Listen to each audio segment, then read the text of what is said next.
Good morning, ladies and gentlemen. This video is going to be aired on a Sunday, hopefully.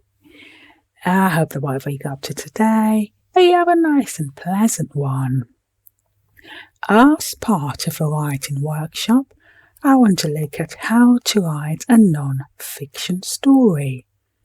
A non-fiction story is to say it's a story that you're writing about an actual event or events. So, something that happened. A non-fiction story might take the form of an autobiographical story. Autobiographical is to say you're writing a story about your life.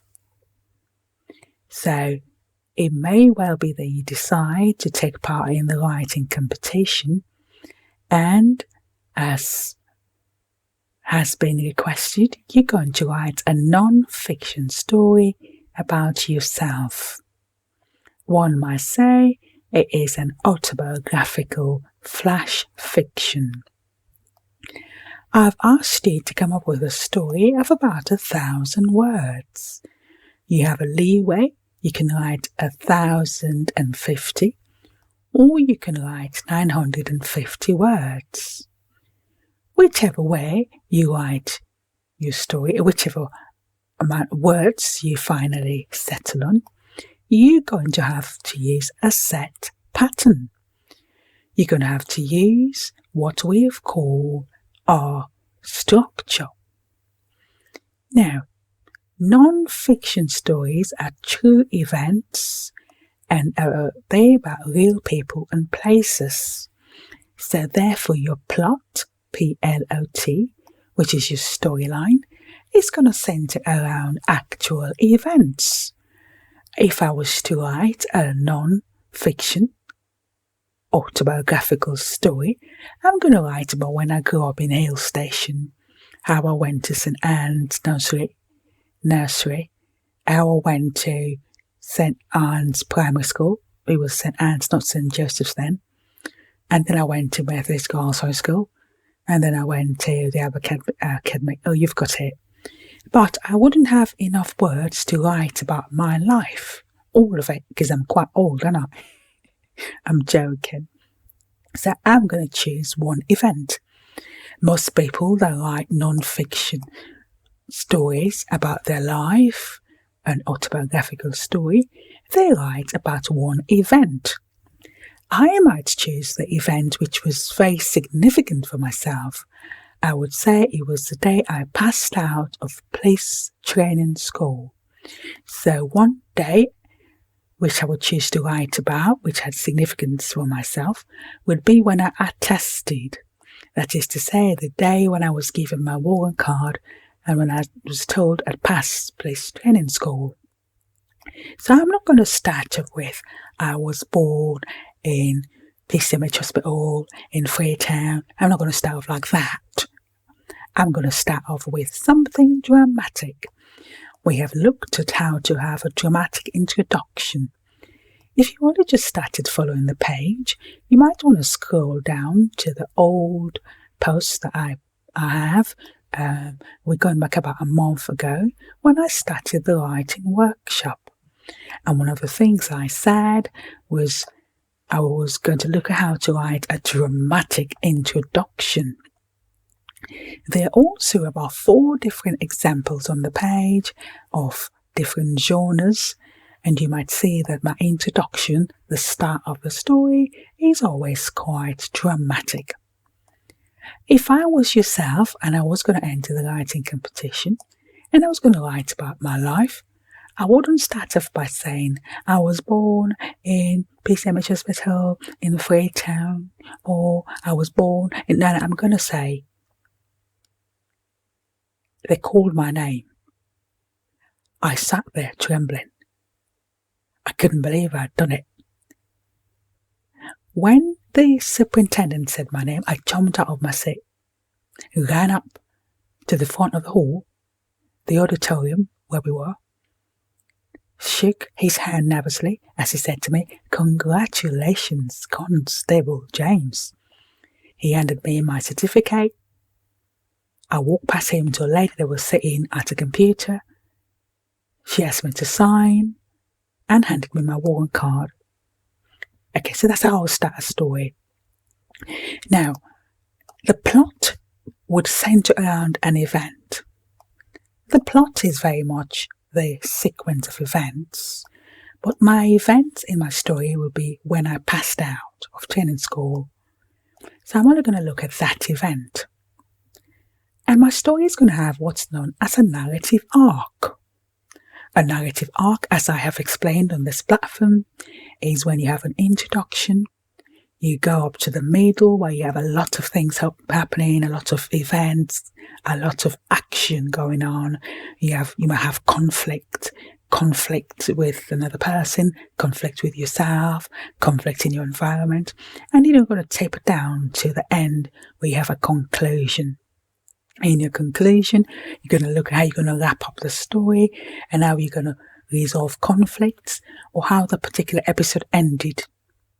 Please do not write me a story that has no conclusion because you think you're still alive. So a non-fiction story is just a synopsis of an event that happened in your life. So if I said I chose when I passed out of training school, my end of the conclusion of my story, the end of the story would be, I was so excited. I was looking forward to going to my bar and I couldn't wait to enact my first arrest. I sat there wondering who the criminal would be that I was going to slap handcuffs on. So that would be my conclusion. So you might decide to write about when you were in secondary school. So you only got 1,000 words. You might decide to write about an event that took place in secondary school. So your prize giving ceremony. So you're not going to write about everything in your life. I find that people want to enter these competitions, but then they don't know how to format their story. So the structure is going to be based on a narrative arc, the prize giving ceremony, what you did, what happened to you, what others did, and the end of the prize giving ceremony. That's your story. It's the non-fiction story because you're going to write about something that happened in your life. Non-fiction stories are the easiest to write. You might not have had a dramatic life like my first published author, who's now unpublished, where you might have lived on the streets of Freetown, or where you might have dabbled in substances, where you might have lived a life of crime. You might not have an interesting life like that, or so you think. But I reckon that if I lived in Sierra Leone now, my life would be quite interesting. My non-fiction story might be when I turned 18 and I was told that I could vote. If you're 18 and that happened to yourself. It might be when I went to sixth form. It might be my first day at university. Oh, I've just seen something posted by a person who likes to blog about their life. It might be when you graduated from university. So your non-fiction story is going to be about specific events. So that's going to be your plot. Every story has to look at language. What language are you going to use? Do not say I'm going to write English. I'm talking about diction now. So diction means your choice of words. You're going to use a lot of adjectives and you're going to use a lot of adverbs. Now you know what those are. You know what conjunctions are, prepositions. You're going to use a lot of adjectival and adverbial phrases. You know what these are because we've done the writing workshop. You're going to be writing in the past perfect tense because you're going to be describing events that happened in the past and might still be going on. You're going to say, I have lived in Wilberforce since I was 13. You're not going to say, I lived in Wilberforce since I was 13 because I reckon you're still alive. If you weren't alive, you wouldn't be writing a story. So you're going to say, I have lived at my mom's house in Wilkinson Road, if you were Abu Bakr, since I was the age of 8. And if you were Usman, writing about his life, you might say, I became a teacher in McKinney when I graduated from university. and have been teaching since the age of 25. You're also going to use the present perfect tense. You're also going to use the present continuous tense. I have been living in this bungalow with my dad since we moved out of Moira Town. So have a look at the tenses which you're going to use and see how you might decide which is the best one to use. Basically, in your story, you're going to look at events which might center around rites of passage. For example, when you maybe were initiated into some kind of organization, if that's what I should use. Personal triumphs, like your prize giving ceremony. I spoke about when I completed training school in Hendon and when I was given my one card. You might look at personal challenges. I hope he wouldn't mind me saying this, but like in Yusuf Kamara's autobiographical story, he wrote about when he was given substances by someone that lived in Kobe, who we called Pusherman, and how he had interpersonal issues. He didn't use the word interpersonal, I'm explaining it that way. Interpersonal issues where he used cannabis to resolve stress, to distress. You might look at heartaches, loss or tragedy. Would you write about when your grandmother died or your grandfather died?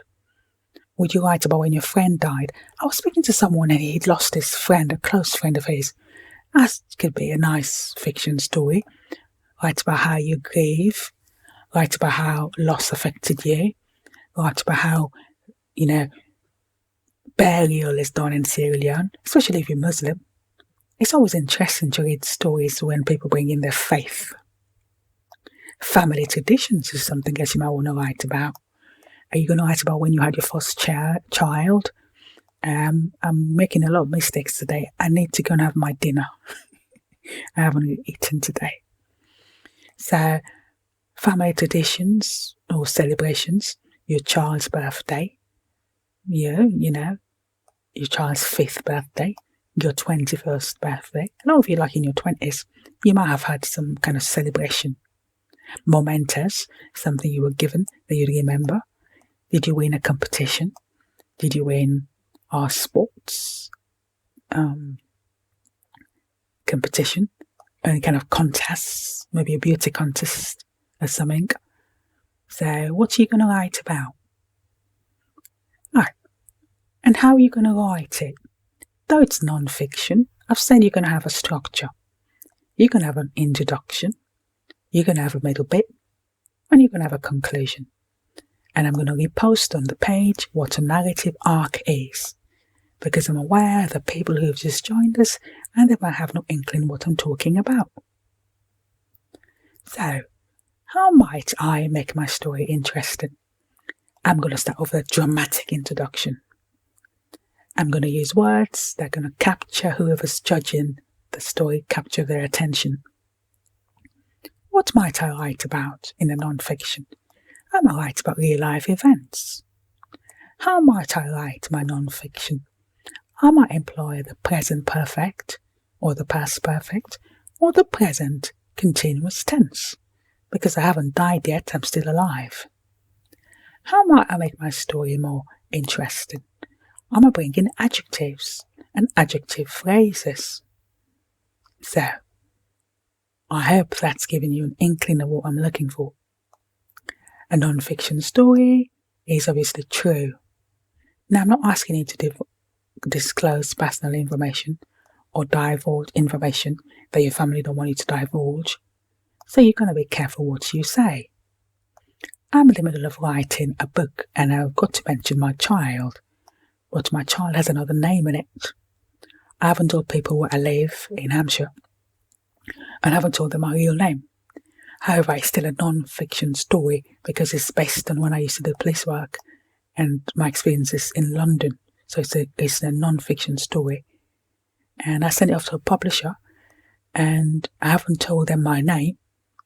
I sent off some of the typeset to the publisher, but I haven't told them my name or any personal details.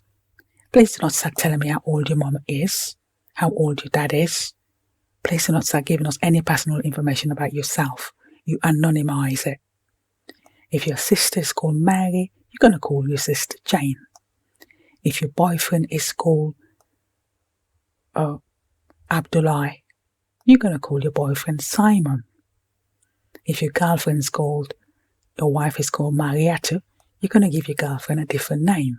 Please do not divulge personal information because you don't have the permission to do so. And it just makes me quite uncomfortable, or it will make the judges quite uncomfortable reading about people that haven't given us permission for you to tell us about them. So I hope that makes sense, and I can't wait to read your story. If you got any more questions, please post them under this video. Thank you.